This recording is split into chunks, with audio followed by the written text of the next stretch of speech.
This is a podcast about our lived experience, which unfortunately includes infant death and subsequent mental health struggles. Please take good care of yourself and only listen if this content feels safe for you right now. We'll still be here when you're ready. Hi, I'm Judith. And I'm Alina. We both lost babies to SIDS in winter 2021. In the throes of grief, I reached out to a stranger on the internet and our friendship was born. In the years since, we've been working hard to survive, rebuild, and navigate the continual challenges that have come our way, including divorce, Job loss, dating while bereaved, moving multiple times, health scares, pregnancy and parenting a living child, starting new jobs, and so much more. We are tired. Happily ever after is out of the question for us, but this podcast documents our journeys to happier ever after because we believe life after loss is worth living. So join us as we laugh, cry until we laugh. Welcome to As Long As I'm Living podcast. We're so glad you're here.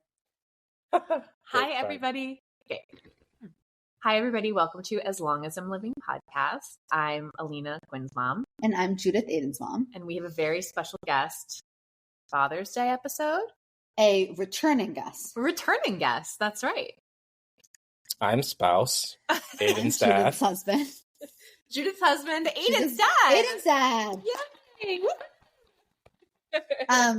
Okay, so I feel like the last time you were on the podcast, there were some like things that were oddly, eerily similar, which is that I was the same amount pregnant with our daughter.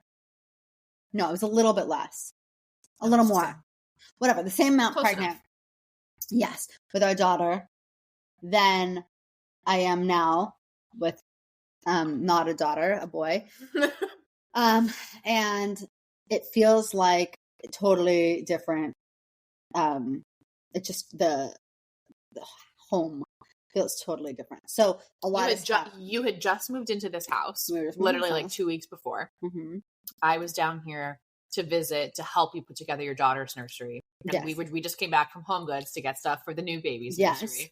So a lot of parallels, but also a lot that's very different. Very different. And I also feel like it feels to me like we told a story that hadn't even happened yet. Like this, when I listened back to that episode, not intentionally, but it's like actually about you supporting me. Mm-hmm. It's about you supporting me. I thought it was telling what it's like to be married when you're grieving, but actually what it is how to support your grieving spouse, Judith. Because at that point, it's like we ended the book before your chapter started. That's kind of how it felt. Yeah. Subtly, but I don't want to put words into your mouth. I just want to like, if we were continuing the story from there, I just kind of want to like call attention back to where we were in that moment. So I was wondering if you could I have not on the podcast given any explicit details as to like your process and what's been going on the past couple of years for you, other than to say my husband's going through a difficult time. I was very vague about it intentionally because I don't want to tell your story. So I want to give you the opportunity to kind of like say, like, how would you put into words what's been updated, like what's been going on for you in the past 2 years? And then pause. One more thing, which is that when I think about it, we could probably tell the story in 4 million parts, but there are two main areas that I really see. The first is your journey with our daughter and like parenthood, coming into parenthood again for the second time with our daughter.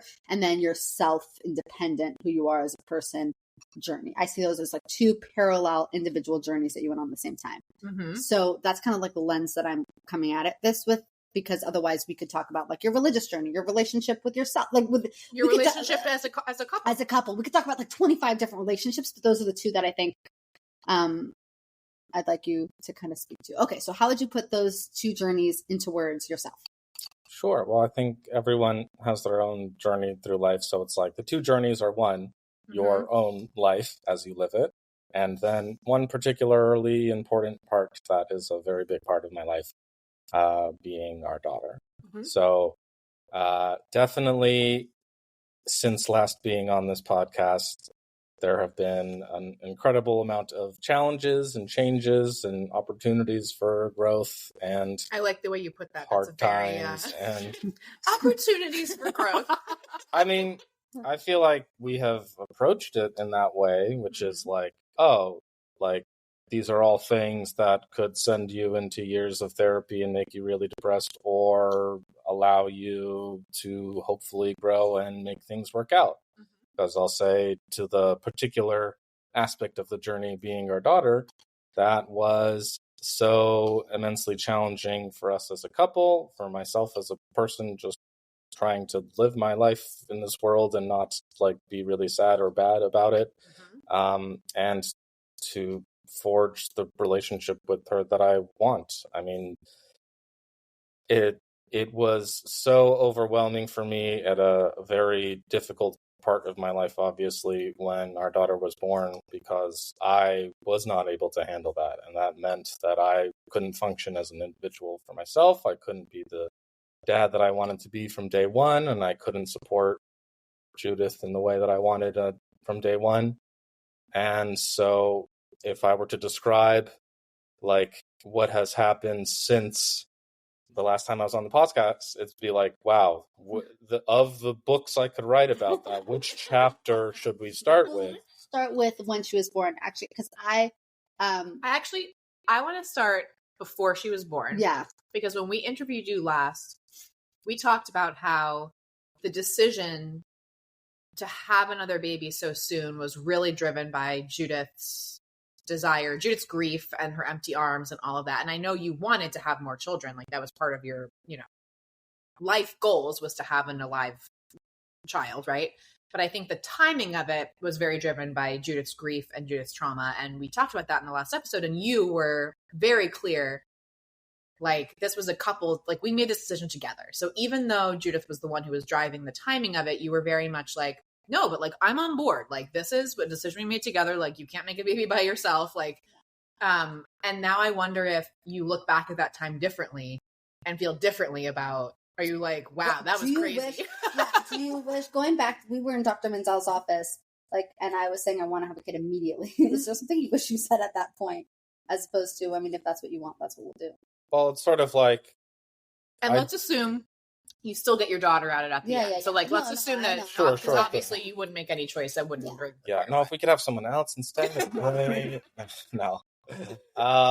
Yeah, I mean, I feel like there are times very frequently in my life where it's like there are right decisions that feel good to make, but independently, that it's like too much of a challenge to bear. Like it's just like so overwhelmingly difficult. Like I'll say day one, even before Aiden was born, it's like I was never the person who was like ready to have a child. I don't think I would or will ever be ready to have a child, but I want a family. So how do I reconcile that? Well, that means that at some point I'm going to have to make decisions that aren't going to feel easy or good.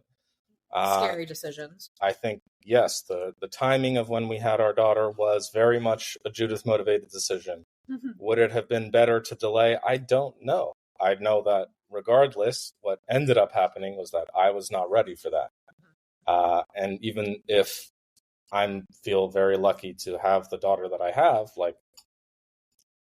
there would have been no time where I would say, oh, knowing how beautiful and amazing she is, like now I'm ready to have her. It's like, I would probably still wait 10 more years. Like because it's so scary or because it's so overwhelming? Because it was going to be challenging. I was like, there is no, like, I'm still working on a lot of things about myself where it's like, oh, having children and having other people and responsibilities to take care of them while also dealing with employment and being, successful in my career and also being a good spouse are hard to juggle and manage, that I am still struggling with. So, and that is me now after having plenty of opportunities for growth, as we'll say.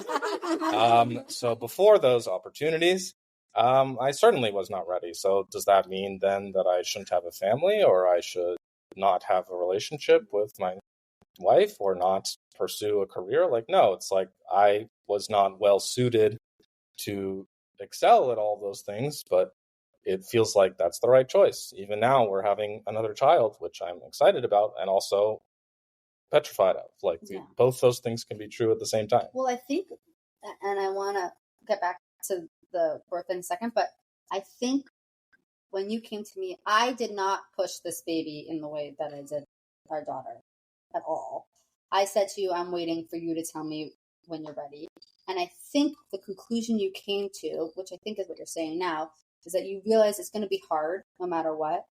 And it's going to be scary no matter what. And if you wait until you're quote unquote ready, that will never come.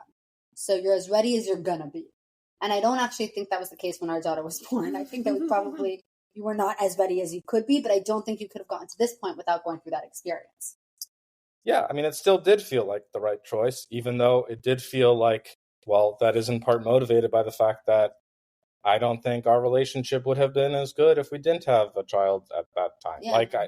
And that's just like, oh, realistically, that involves some, degree of difficulty or sacrifice on my part, but that doesn't make it a bad decision. It just means it's a very obviously difficult one, as was borne out by me, obviously not responding well and having a very difficult time. So let's talk about that. So let's go into that for a second. So let's talk about her birth from your perspective, because I only know my perspective, and I don't think I've actually ever asked you really your perspective about it. I mean, you have, but maybe I have. It's like, it's hard to even articulate because it's just like, I was in complete shutdown.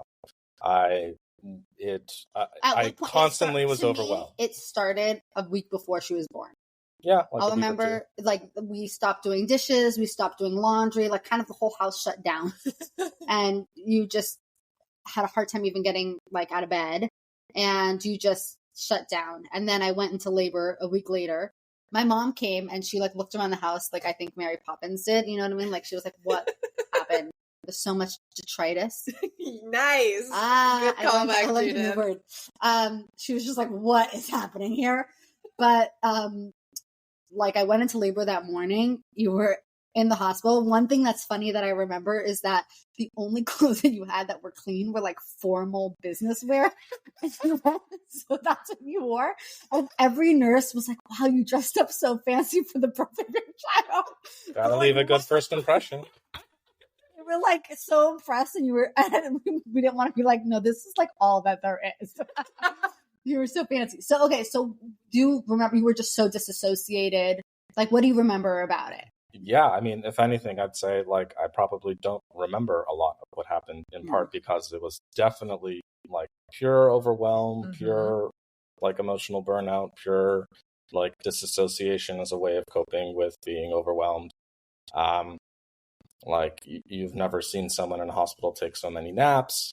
You've like coming home afterwards and that entire period afterwards. It's like sleeping somehow is both incredibly challenging and the only thing I'm doing. Like just not there were being a lot of able trips to the cafeteria to get something to drink or get, like there was a lot of trips to the that's what I remember. Yeah. You were like constantly like, I have to go for a walk. I have to go get something to drink. I have to go get coffee. That's how it felt to me. Does that sound like a good recollection to you? Like, yeah. You were just doing anything you could to get out of that room.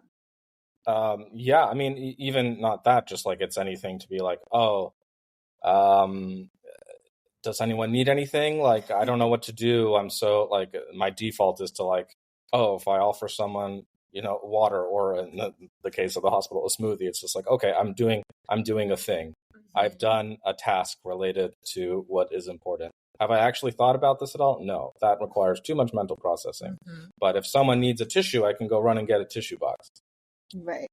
So this baby was born. The baby was in the basket. This alive baby was in the basket and you were a human zombie. And here's a quick question.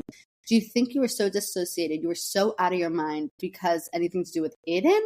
Or because that's not how you were when Aiden was born. So like what do you feel like was the root of this need to dissociate? Yeah, I mean, definitely part of it was just like a complete, like so many different anxieties were going on. When Aiden was born, I already had so many anxieties just because of the challenges of like meeting the expectations of making sure that I was a good enough father and also not messing up our children. Like I want to make sure that they live a good life. I want to make sure that I'm taking care of everything. Yeah.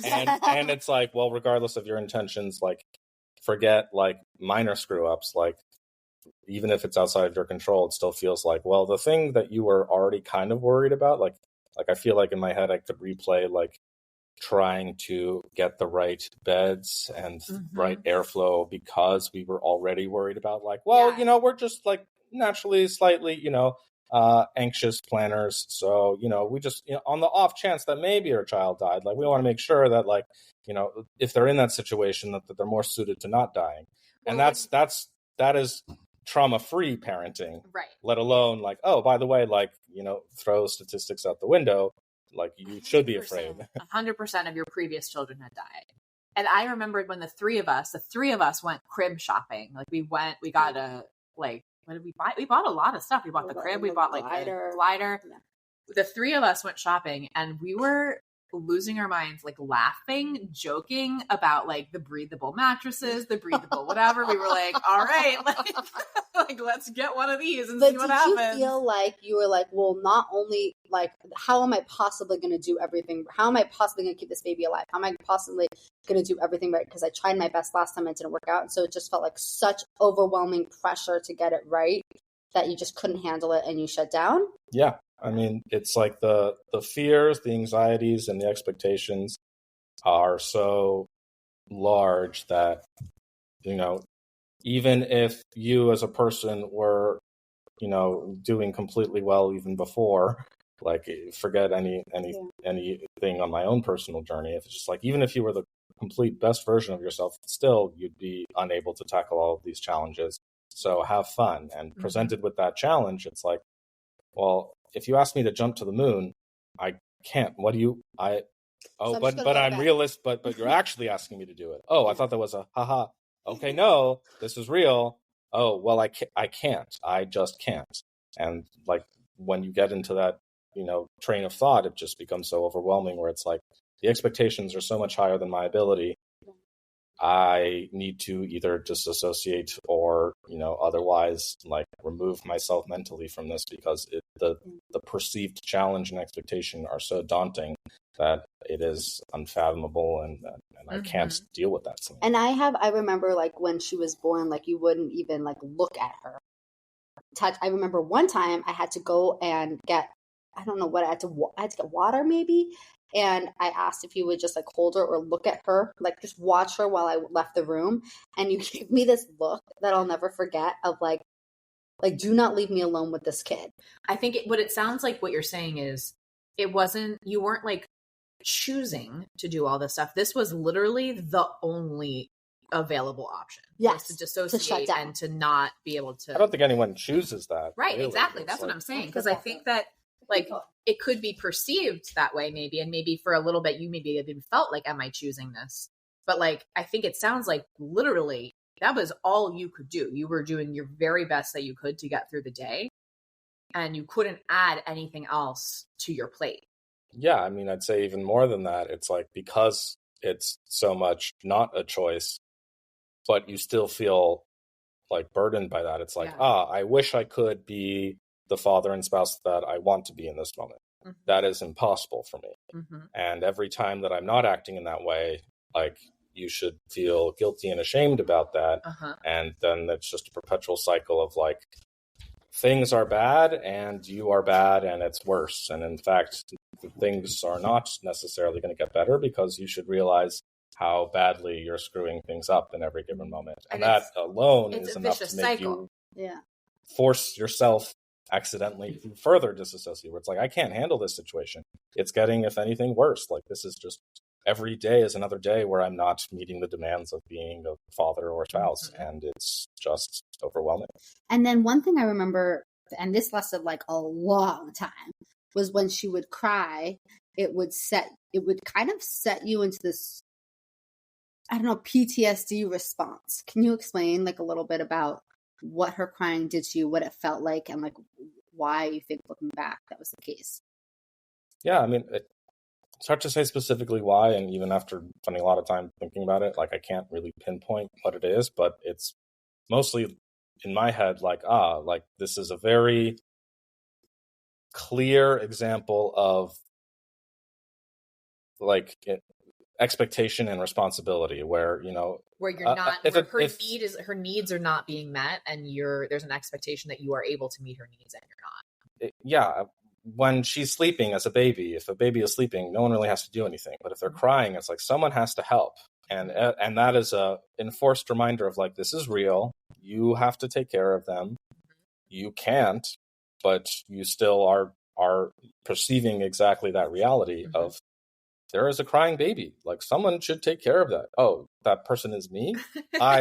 Oh, fuck. Like, I cannot. I can't. But Judith, can you? Oh, you need to sleep sometimes also? Oh, well, this is a problem. I am sorry, and I can't. And I remember one time, I really couldn't leave the house much. And I remember one time I did leave the house, I came back, and you looked like deranged, and you're like, I just hit a wall. Like physically, I think shell shocked. No, I think you had physically hit a wall. Like, you were so overwhelmed by her crying that you punched a wall. Like, I don't know. Can you explain what it felt like on the inside for you? Like, did it feel like just loud screaming in your head? Did it feel like what was that feeling that was so all consuming? There were many different ones at different times, so it's hard to recall a specific instance, but it's very much just like being at your wit's end and knowing you can't do enough, and then just like having physical evidence of not being able to meet the expectations and responsibilities of the world around you. Mm-hmm. If our daughter is still crying when you come home and I haven't been able to solve the problem, even if I tried in that moment, it's like, well, sometimes that just happens. But regardless, because I'm so triggered by that feeling of like, well, she's crying and I feel like I can't solve it. It's like I am so far gone into this feeling of being overwhelmed and so inadequate and so incapable and like it's just too much. Like I can't even accept this reality. Like either it's dissociating or it's just being frustrated and not being like, the emotional toll is so much higher than the emotional bandwidth. It's like, what do you do at that point? Yeah, I think that's exactly how it was. For how long would you say? To different degrees. Like, I agree. I feel like the first 6 months it was like 1 degree. And then I came to visit when your daughter was maybe 9 months old, and I feel like there had been a turn around the corner already. A little bit better around that. Yeah, it's like every month that she was alive was also a better indicator of like she was going to live. Maybe things can be good and not just you are perpetually failing at a thing that can probably only get worse. Let's also, though, add to this equation that I think many dads, just with alive babies, it's harder for the dad to bond with the little baby because a little teeny tiny baby needs like milk and the mom. Like it's already very normal for dads to start to really bond with the baby around 4, 5, 6, 7 months when they start to become more interactive. They start to laugh, all this stuff. True. And so then you add that on top of you have a child who died. But what was hard for me, not even hard. Let's just say like, but one thing that was, I knew something was like really wrong because I had a living child with him before. Right. So I knew that that's not your default because I saw you with Aiden and I saw how you were with him. You were very engaged, very involved in like the problem solving process. Maybe I wouldn't say you guys were like bonding. Like you were like, you're the cutest baby in the whole wide world. I don't think that was it, but like you were like very much so involved in that. And like, you were always trying to figure out why he was constipated. And you were always like, feeding him and like making sure that like you're much more detail oriented than I am. So like making sure the milk was right proportions with the formula. Like you were like really in it with me in that so I knew that wasn't the case. Yeah. I knew what you were like. And so I just couldn't figure out why this time. I mean, I knew why this time was so different. You couldn't figure it out. I figured it out. Your baby died. But it was such like a stark difference. That's what I said. It was such a stark difference. Yeah, I think it's so validating to hear you say this because that's exactly how I remember it. And I remember there was a point I never, ever, ever, ever, ever thought, like I was never worried about her with you, but I was worried about you with her. I was never worried about her safety, but I was deeply concerned about your safety. If I left the house and you couldn't handle it, like what were you going to do to yourself? And I didn't think you would kill yourself, but I did. I mean, I thought you would be in bed for 3 days later. You know?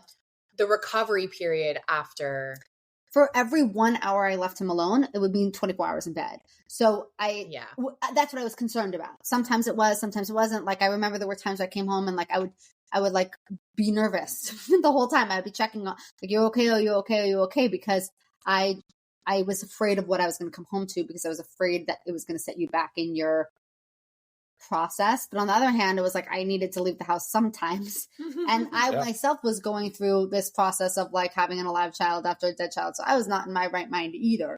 But it kind of felt like in some ways like neither of us were really there those first 6 months. You definitely weren't there, and I was also pretty disassociated. I imagine to an extent that's true of like every parent. So like such a stark change, and there's a lot more responsibility and like schedule adjustments and things that need to get done and taken care of, that it could be a little overwhelming until it becomes routine. That's certainly normal. But when you have like already emotionally drained people trying to like run the emotional marathon, it's like, well, you're already out of gas. How are you going to do this without it taking a toll? And the answer is, it's like, it did take a toll. And for me, for those, especially those first few months, like that was just too, like I had nothing to give. And so I was completely emotionally checked out, like not by choice, just like I couldn't. It felt like every day I'd wake up exhausted and afraid of the day to come, because I knew I couldn't meet the needs of the day. I have two questions. The first question is, how did you talk to Aiden or have a relationship with Aiden or deal with his loss during this time? Do you feel like you grappled with that loss, not just the consequences of it, but do you feel like he was involved in any way in this process? I mean, like, did you grieve him? I mean, it's sort of like, do you feel like you had to grieve him to heal through this time? Was what you were feeling grief for Aiden, or was it fear that your daughter would die? Yeah. Yes, that's what I'm asking. What was causing the overwhelm, or was it both? I think just if like I am very much a person that if I find out that 100% of my children have died, then that informs my feelings for the next child. The numbers weren't good. It just was so clear that every feeling I had was like, oh, like, you shouldn't be so worried. Like, the numbers say X, Y, or Z, but like, it doesn't matter. Like, I am approaching, a 2-hour nap the same way someone would approach a visit to the hospital. Like, I'm so panicked and concerned and having thoughts, and that's every moment of every day. And I can imagine too, because you were so exhausted, that there's relief when she goes to sleep because there's no more things to do, but also this terror that she could die. So it was like, do you want her to be asleep or do you want her to be awake? Neither was good. Well, I think one thing that's interesting that you one time said to me is that you were surprised at how much of a connection you felt with Aiden when he died. Like, meaning you were surprised at how attached you'd become to him and how devastated you were by his loss. So maybe it was like you didn't know that you could have, when you had him, you were like a little meh about having kids. Then you had kids and you're like, oh, I really love this kid. And then the kid left. So it's like, oh, wait, this could be so bad. I didn't realize it could be this bad. Is that part of your thought process or no?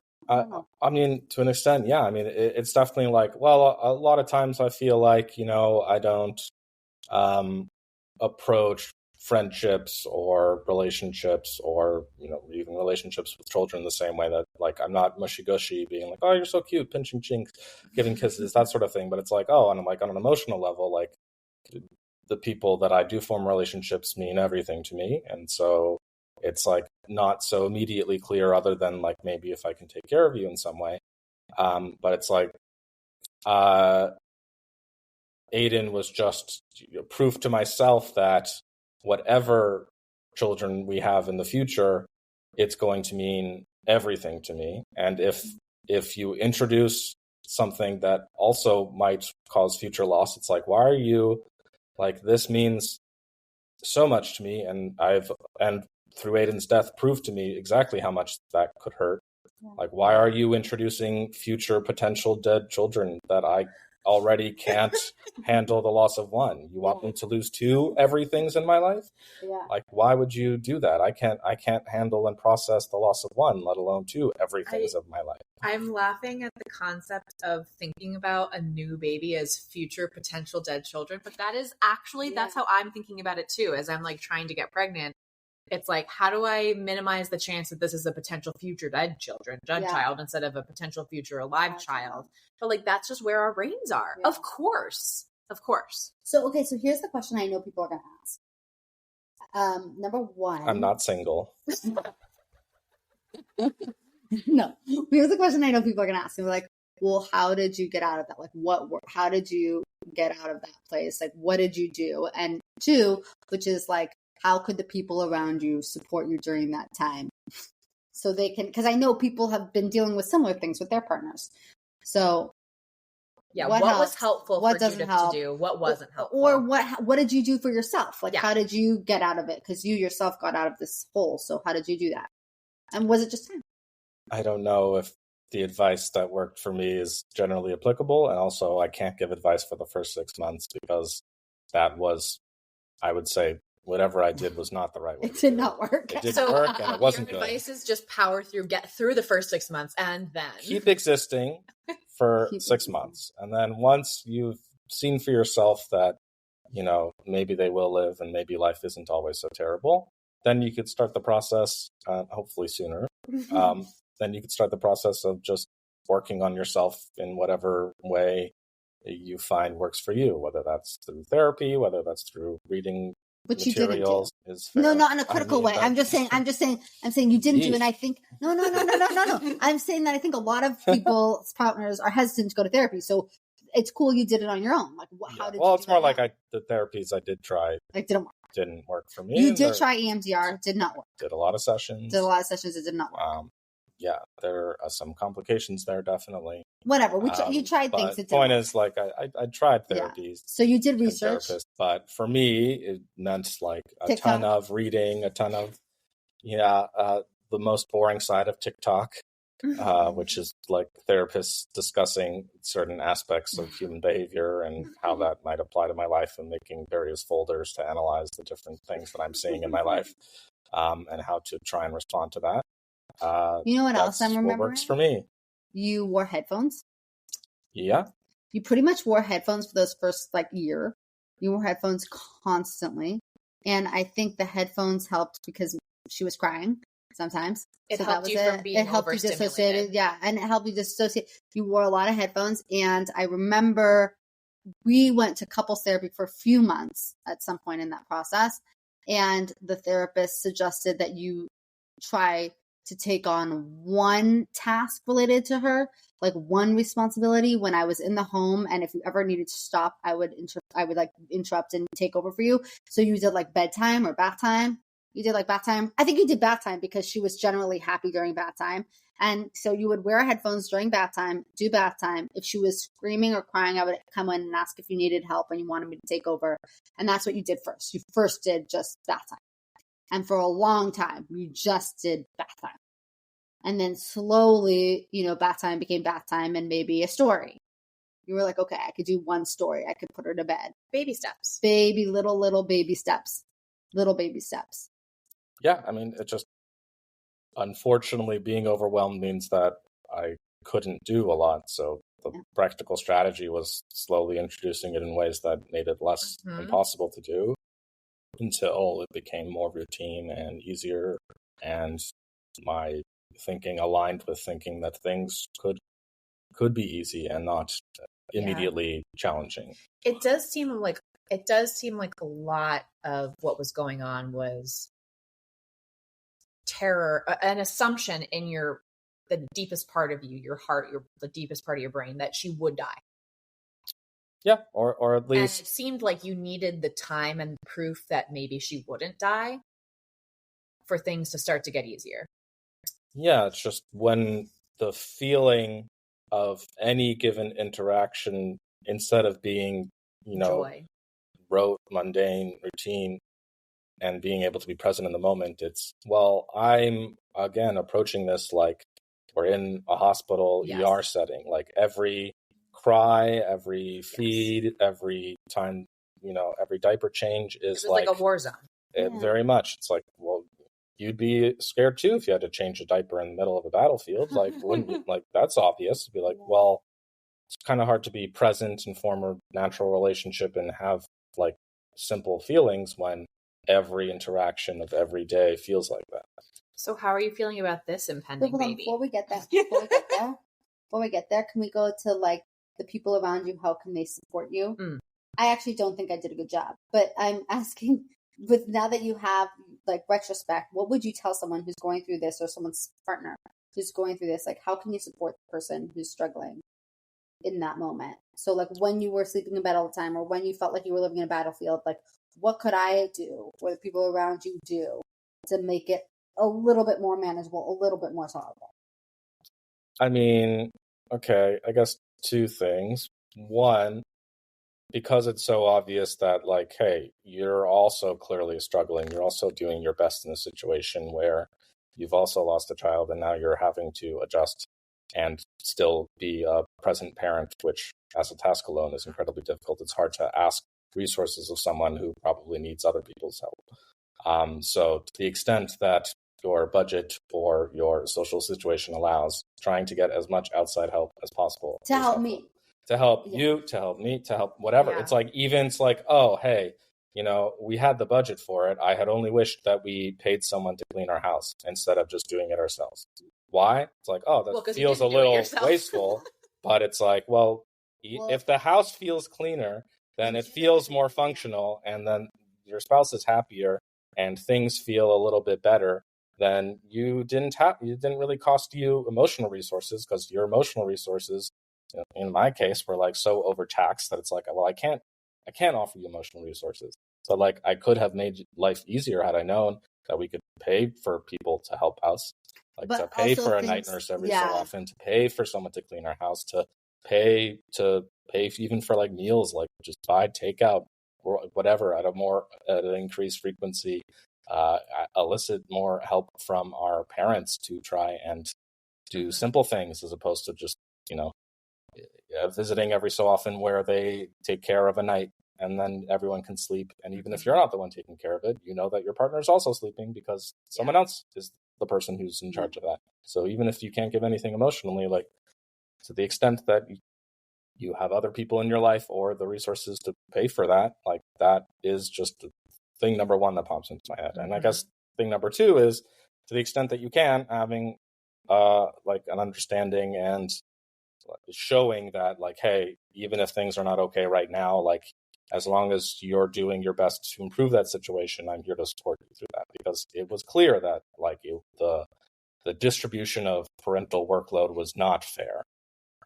But my intention was to make it more fair. So even if every day it kind of felt like I was failing at that, as long as, like, Judith looked at me and said, like, okay, well, you're doing your best to improve that, like, we're on the same page, then it feels like we're working on that together. And instead of breeding resentment and, like, that I'm this, like, terrible father figure that is only further isolating myself from the family, it's like, okay, well, we're working on this together, and you're doing your best, and that actually allows the space to actually get better at it. Yeah. There's the phrase that's like, on days where you only have 20% and you give 20%, then you gave 100%. I think for me as a partner, it took me a long time to figure that out. Well, because I kept thinking, because I was looking at what I had with Aiden, and I was like, well, that was even, 50%. So I'm so confused. And I feel like what I learned with time is, like, literally that bath time is the only thing he can give. So it's not like he doesn't want to, or it's not like he's not being a good partner. It's like, that's all he can give. Don't look for milk at the hardware store. Don't look for milk. There is no milk at that hardware store. Yeah. He doesn't have it to give. It's not that he's not giving it. He just doesn't have it to give. And that, like, it's really hard because you have a newborn. It's really hard. You have so many needs. You yourself are struggling so much. But, like, when I think, my husband is a good person with a kind, generous, loving heart. And I feel like it took me a long time to realize, like, embarrassingly long time to realize that, like, this had nothing to do with me. Yeah. And I think that's ultimately, it took me a long time to realize this had nothing to do with me. And it had nothing to do with your daughter either. It had nothing to do with our daughter. This was his process, and he had to go through this process, and my job was just to hold down the fort until he was ready. I kept thinking, like, maybe, like, I just kept thinking I was doing something wrong. I think you kept feeling like it was in your control to fix. Yeah. It just like straight up was it just not. wasn't. I kept thinking it was in my control to fix. Then I think you would drive him crazy. I was. Because you would be like, is this going to fix it? Is this going to fix it? And meanwhile, you're over there like, I'm tired. Like, stop buzzing around in my space. And another thing is I kept thinking like, this is going to be forever. I thought this is my entire life forever. I thought he would never have a relationship with her. I thought he would never look at me and smile again. I thought he would never, he wasn't even really talking to me, you know? Yeah. I thought that I had lost him for good. So I was like, oh my God, what am I going to do? And then like, how am I going to support him, support me, support this kid? You know, like it was a lot. But I feel like once I realized that this had nothing to do with me, give him his space and just kind of like, he'll come out of it when he's ready to come out of it. I wouldn't say I was the best at that. No, I meant, and he did come out of it. Yeah, but I don't think that was very against my nature. Yeah. To stay out of it is not in my nature. No, it is not. So, I'm notoriously in it. Yes, you are. So I feel like that's why I'm saying like, I wouldn't necessarily ask myself for advice. I would say like, just don't do what I did because what I did did not work. I think it took me a long time to realize that like you can push, but it's not going to work. So it's like, don't bother pushing because it's not going to work. Yeah. What I found most helpful for myself is like getting help, like asking my mom lived with us for the first couple months and like I couldn't have done it without her, but also like I really would plan time for me away out of the house, completely gone. Because I went back to work really quickly. I needed a space for me. Yeah. So so let's fast forward to now. Yes. How are you feeling about this baby? I've shared with you many times that I'm scared. Like I've shared with you many times that I'm like, okay, I just don't want to go through what we went through last time. So yeah, I feel like, and you've said you're not there. So a 50% dead child rate is way better emotionally than a 100%. That's true. Because I feel like I have proof of a living, lasting, loving relationship. Mm-hmm. And that is possible and attainable and allows me in any given moment to not be immediately high peak anxiety about every interaction because I have enough routine interactions where that's not the case. Mm-hmm. I've seen that, when my thoughts are more like, oh, our daughter's a little upset and frustrated. How can I help her with that? And she's going to have the same feeling probably tomorrow and the day after. That is a much more normal parenting feeling than, oh, I hear crying, she's gonna die. Something's wrong, and you may or may not be able to fix it, and that may just be the first signal that that's the last you'll ever hear from her. Like I will say now she also is very verbal, so she can say, I'm screaming because I want my tomato cut, and you gave it to me whole. That helps. But even it feels like pre her speaking, it was still like, oh, our interactions are one more informed by seeing you exist and all of your preferences and things that go on with your life and not just being informed by major, potentially catastrophic issues. Do you think that this will be as bad as the last time? I mean, not even remotely. I mean, I will say I'm sure it's going to be difficult. And I'm sure that we will have to resort to getting more takeout and having people clean our place and ask. Which, by the way, people do when they have a baby all the time. But you know what else? For sure. But I say all that to say, like, yeah, but the approach is that I already know in my heart that when I see something challenging, like it's going to be challenging in a normal parent way and not in a only death way. And you have more tools in your toolkit now. You have more tools. Yeah, you are a much more resilient person than you were at that point because you've been through so much, not just that, a bunch of stuff we didn't touch on today, but you have been through, and we say this all the time, like sometimes you'll have a hard work week and I'll say like, you've been through harder, you've done through harder. So I want to ask you one more question, which is like, can you speak about your relationship with our daughter now? And like, what does that look like? What does that feel like to you? I mean, it's kind of hard to put a relationship into words, I feel like, but I just know that like, I feel like a father. I feel like we have a tiny little friend in our house that hopefully we have, many years together of just like getting to experience life together. And it's nice to know that they are part of our family and not just like a liability and an anxiety that, temporarily exists. Like the approach is so different. I feel like at this point she brings you, what I'm hearing is she brings you, in the beginning it was a lot of angst and stress and terror, and now it's a lot of joy. Do you feel like that's Yeah, true? I mean, she's super cute. I mean, I she's love great. that you just called her a tiny little friend who lives in your house, because that is what she is. It's also beautiful that she has such a strong personality, and I love seeing it because she just plays it out every time you see her as she's running around the house and she is a doing her mini dance. Judith. I love Judith. Why wouldn't I want more little Judiths running around?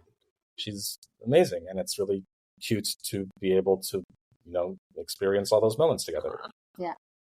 And it's nice when I can see her have fun and just be more in the moment and appreciate that, wow, that was so cute. Well, I really appreciate you speaking about this, because I feel like a lot of people go through something similar, and I didn't know where to go or who to talk to or where to turn. So if this could just be at least someone knows they're not the only one, and here's a story of someone who found their way out of the hole, maybe that will be helpful. Yeah. And in terms of this next one, it feels weird to even say, because I listened to the last one. I'm like, oh, that was dumb and naive. So, but I do hope that one day, in 20 years, we look back and say, wow, that was a really beautiful life that we made for our children. We have a really beautiful family. To all of our wonderful new friends, we want to hear from you. Email us at aslongasimlivingpodcast@gmail.com and follow us on Instagram at aslongasimlivingpodcast. We'll get back to you as soon as our grieving brains allow. Yay!